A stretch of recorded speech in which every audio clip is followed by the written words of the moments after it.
Hi there, and welcome to this demonstration of VideoCom Presenter, a program designed to help you create and deliver presentations with ease. Whether you're presenting on-site or online, VideoCom Presenter has everything you need to make your presentation a success. My name's Sam, and I'll be your virtual guide through Presenter's various features and buttons.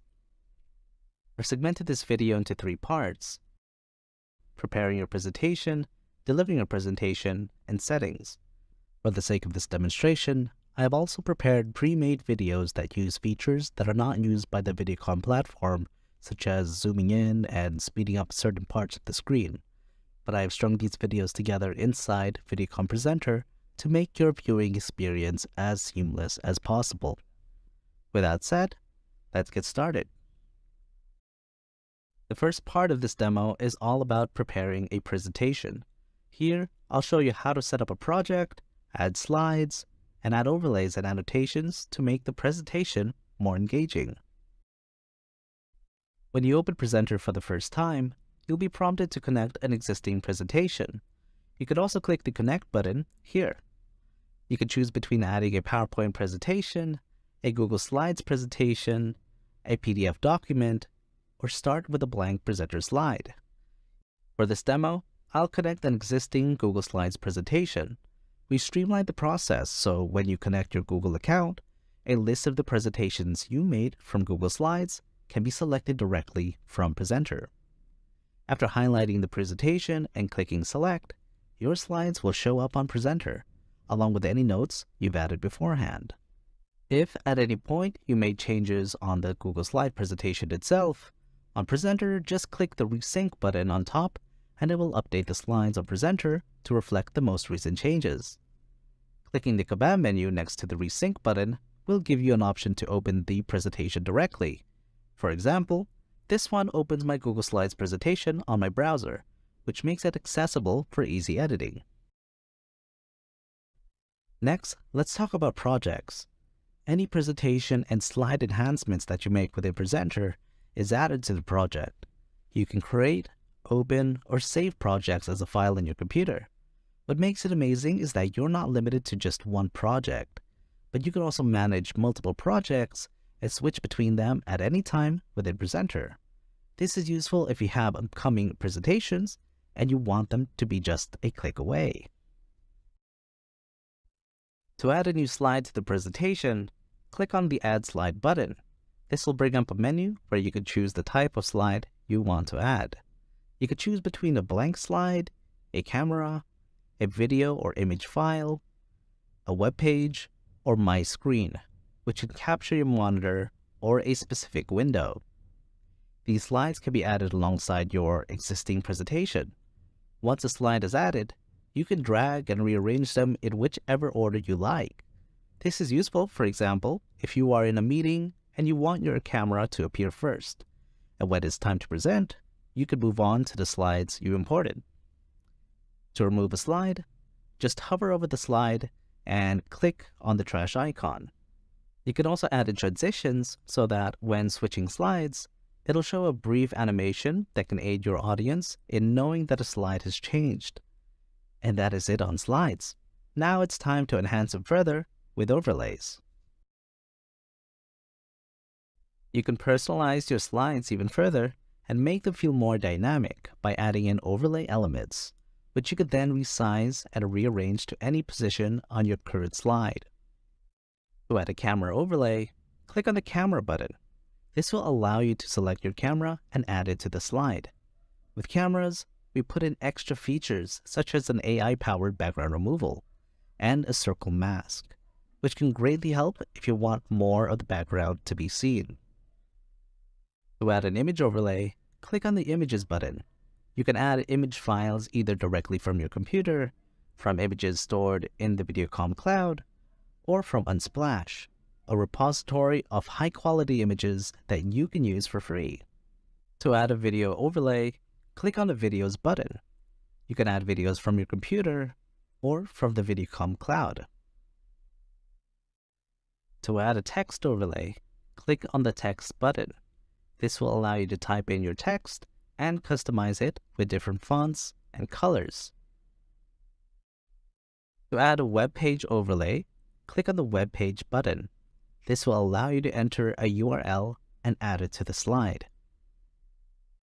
To add a monitor or window screen, click on the Screen button.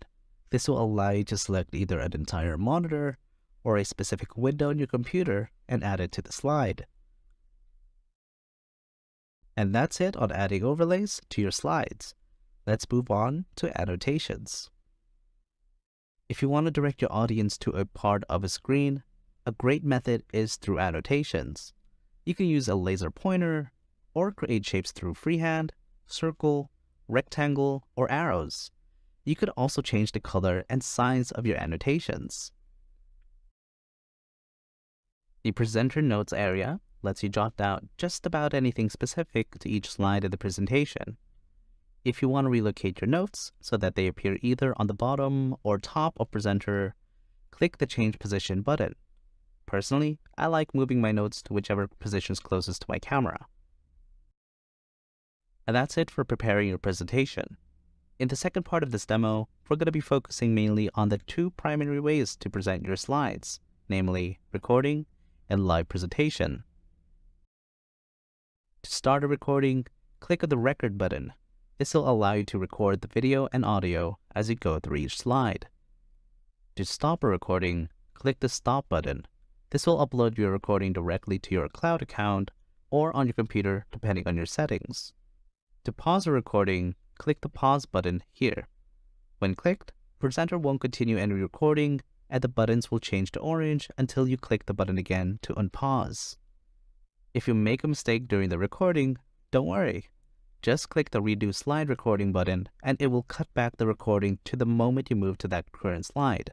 In other words, you can redo the recording of a single scene or slide as many times as you like until you get it just right.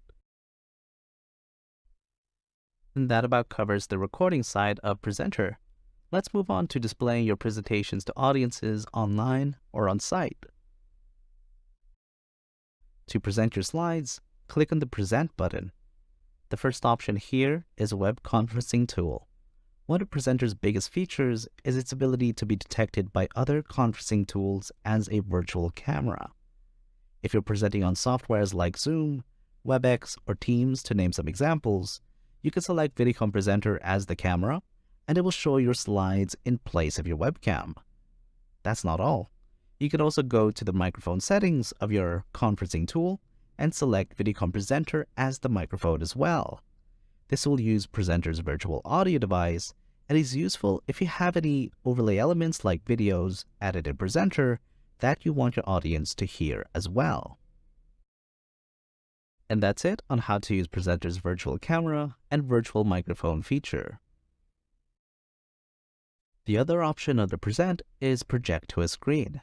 You could choose from any monitor connected to your computer with a supported resolution, and clicking OK will fill that monitor space with the current slide. You could use this option if you're presenting in person and your computer or laptop is connected to a monitor your audience can see. And that covers both ways on how to present your slides online and on site. Let's move on to the third and final part of this demo, where I will show you how to customize your Presenter experience through its settings. At the bottom left of the Presenter window are the audio devices used by the program. The system sound device captures the sound played through your computer speakers, while the microphone captures your external sounds like your voice. Clicking any of these icons lets you adjust the input volume slider. If you want to change more settings, click the gear icon and it'll open up the audio settings window. Here, you can change which devices you want Presenter to use, particularly the microphone and the audio device respectively.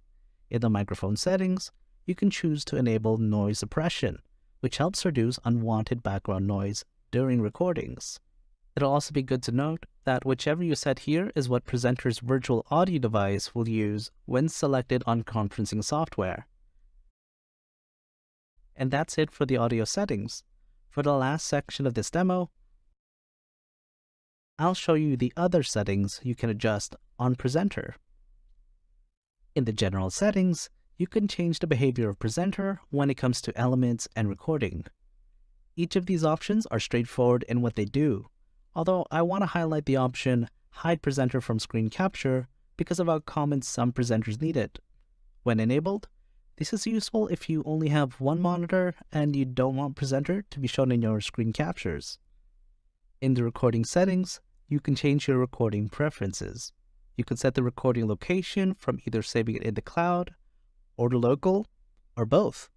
When local or both is selected, recording files will be saved in the local directory, which you can change through this button. In the hotkeys section, you can customize the keyboard shortcuts for the global functions like the next slide and previous slide, and annotation functions like the laser pointer and freehand. In the language settings, you can choose the language you prefer for the program's interface. VideoCom Presenter supports multiple languages, including English, Spanish, German, French, and Japanese. In the connection settings, you can manage the third-party accounts connected to the program. In this case, it's Google, which lets you connect your presentations from Google Slides. The About page provides the VideoCom Presenter version installed on the device. It also provides information about the software's developers, copyright notices, and licensing information. And that's a wrap for this demonstration of VideoCom Presenter. If you'd like to see more tutorials taking you through Presenter's amazing features, visit help.videocom.com.